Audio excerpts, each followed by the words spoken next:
Well, everyone, iOS 18.4.1 has just officially came out, and it's finally time for us to talk about it. Now, this update finally came out. It came off the heels of iOS 18.4, which was giving people a lot of issues within just CarPlay in general.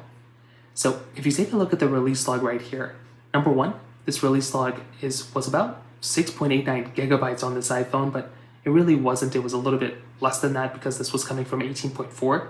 But because that was coming from a beta, it had to go ahead and reinstall the official version. Now, here you can see what this particular update brings.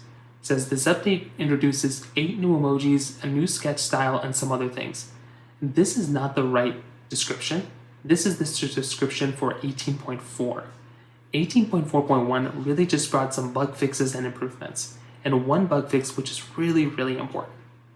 Now, one issue that a lot of people were complaining about within iOS 18.4 was basically CarPlay.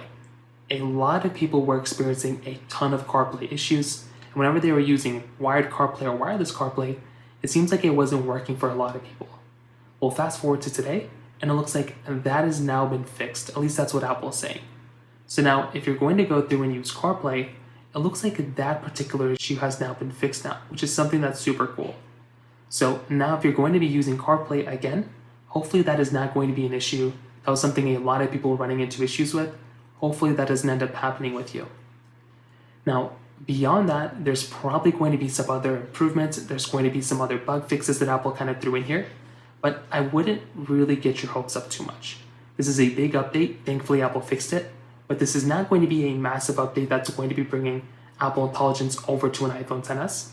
And this doesn't really give us any signs of what Apple's going to be doing within iOS 19, but this is still a really big thing for Apple to kind of go through and focus in on, because now they're giving us a little bit more of a more stable version of software for the most part, and I'm very, very happy about it.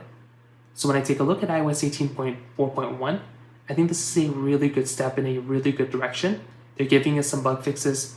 I just really hope Apple focuses in more on stability for iOS 18. That way, when iOS 19 comes out, it'll just be an even more stable version of software. So I'd love to hear your thoughts about this. Let me know in the comment section below. Hit the like button, that would mean so much, but definitely hit that subscribe button. More importantly than everything else, I love every single one of you guys. Hopefully I'll catch you guys in the next video. Peace out till then.